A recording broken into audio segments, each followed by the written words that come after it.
welcome back to another episode of The Follow-Up. I'm Eden, this is my dad Noah, and for a long time now we've been doing this. Every week, just sitting on my bed and having a conversation about really whatever we want to talk about. This week, we're going to talk about music. So we started this when I was 5. We recorded our first episode in April of 2020, released it in June, and now it's Sunday, April 5th, 2026. And something about April 5th as we talk about music during my research here. Okay.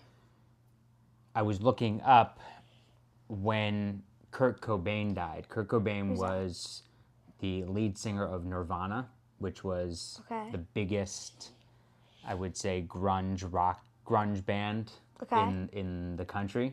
He was a huge star, and he overdosed on April 5th, 1994.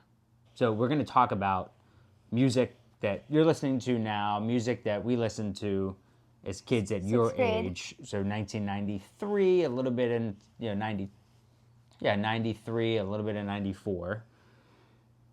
And I was actually thinking about this a little bit as we were driving in Philadelphia over the weekend, listening to not Spotify, but just listening to the radio stations that we had as kids. So 95.7 became a radio station when we were kids. Ben FM, and then 94.5, which was PST, was a top 40 station. 97.5 became 94.5, what it is now. 97.5 is now a sports radio station. 94.1 was a rock station, and now it's WIP, which is sports radio in Philadelphia. Okay. And some of the same stations are still around. It is pretty cool. I don't like, though, that the oldies station plays songs from when we were kids. I don't like that. That makes me feel terrible. Yeah. You understand that? Sure. Because the oldies station was what Grandma and Grandpa listened to. Yeah. And I like some of that music, but I do not like having our music on an oldies station. It's okay. We'll just move the book. You move the book? So people can see it. Okay. That's what you're going to talk about at the end. Yeah. But just in case you don't watch it till the end. Yeah, it's a good one. So. It's a good spot. Okay. So let's get into it. What are you listening to right now? Favorite artists? Favorite artist, Taylor Swift, Miles Smith, Sabrina Carpenter, and Olivia Dean. Those are like my top 4. And you would say that they're all pop artists? Yeah, Miles Smith's more like pop. I mean, more like country. Mm-hmm. Country pop. Mm-hmm. I like Miles Smith a lot. Yeah. He, in case you're wondering, he has a new album coming out. You only have to wait 67 days for it. So, you'll have some new music soon. Mm-hmm. Taylor Swift, I'm a big fan of her new album, The Life of a Showgirl. That came out in October. Okay. It's really good. It's much more upbeat than her last album. Would you say you like upbeat music? Yeah, probably. Yeah. Are there times when you want something a little bit less to chill out with? Yeah. So when it's you not want always like party music. Yeah. So when you want something to chill out with, what are you putting on? Olivia Dean. Okay. Her music's not crazy at all. So songs like "Man I Need," for example, that won what is it? The Emmy? Is that music? I forget. I don't know.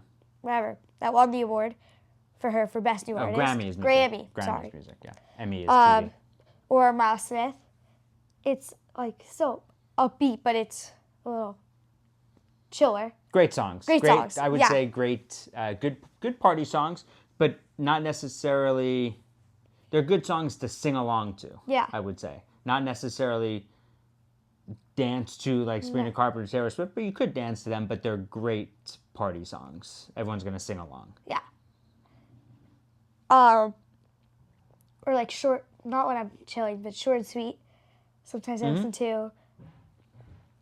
Sabrina Carpenter. Yeah, Sabrina Carpenter. That's just one of her best albums. What we had. The pop star, we had a lot of R&B in 93, 94, but the pop stars were still, I mean, they had long runs. Whitney Houston. But Whitney Houston was singing ballads at that time. So the number one song was "I Will Always Love You." Ballads are just long, beautiful songs. Okay. Just a slow song. Okay.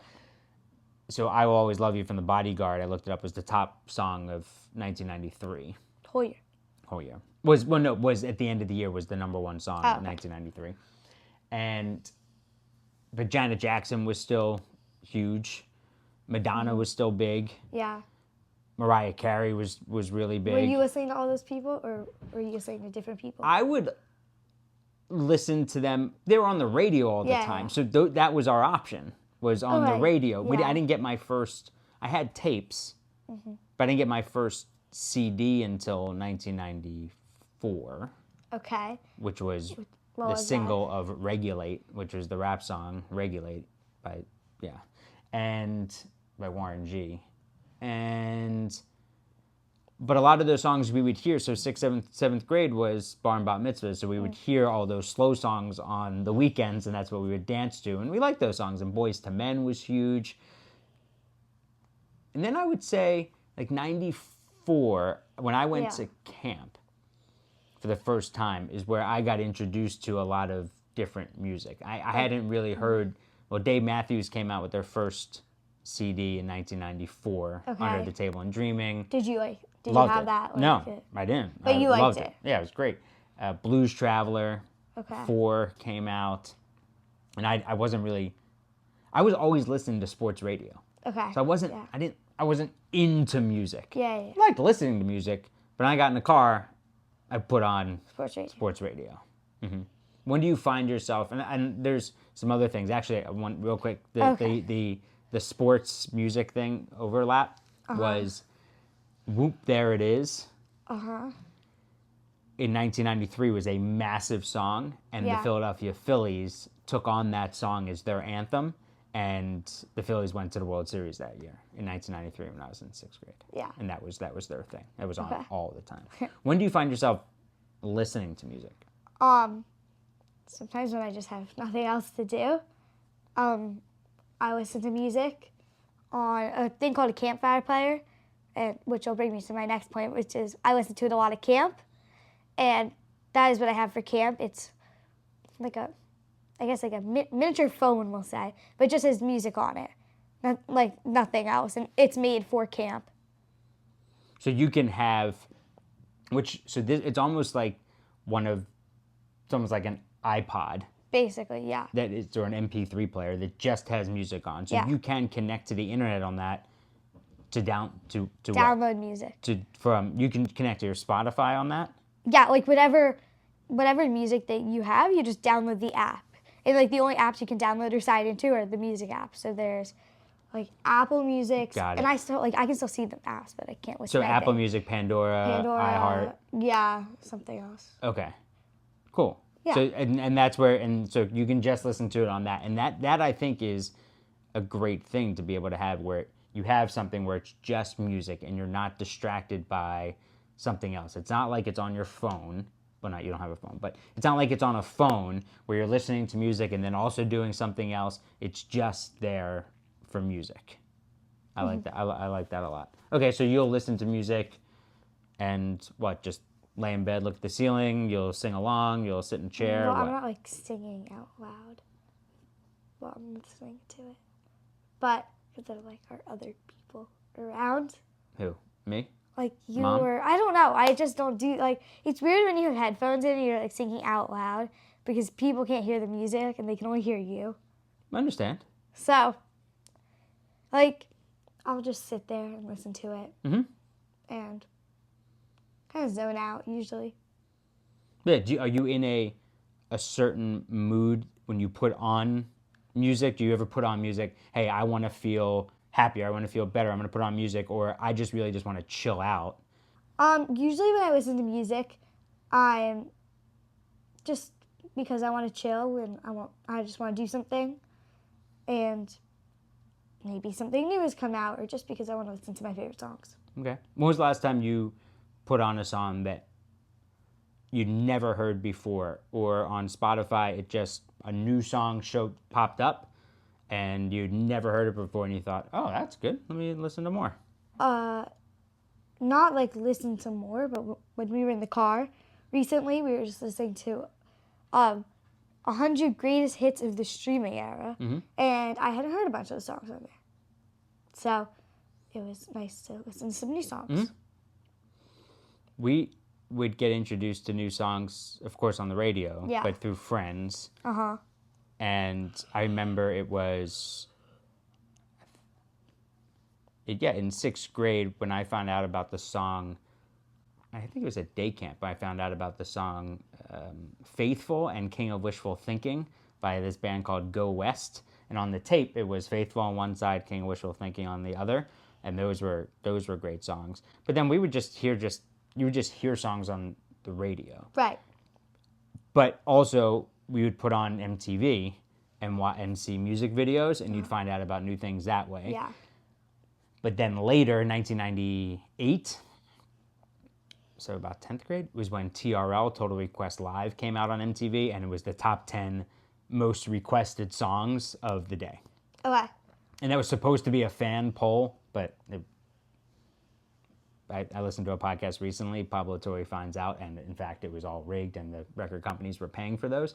So it wasn't actually a fan poll, but that's how we found out a lot about new music. Also, there's this new thing on Spotify it's like the AI DJ. So you can ask it like, oh, play me the top songs, songs, or play me my Taylor Swift's best upbeat songs, or play me some new music that's come out, or you can just say like, play me anything, and sometimes that's also how I get introduced to new music. And it might, based on your listening habits, when you say play me some songs could you say play me songs I've never listened to but you think I might like? It would know what songs you haven't listened to? Not sure, I haven't tried that yet, but after we can try That's a good idea. Yeah.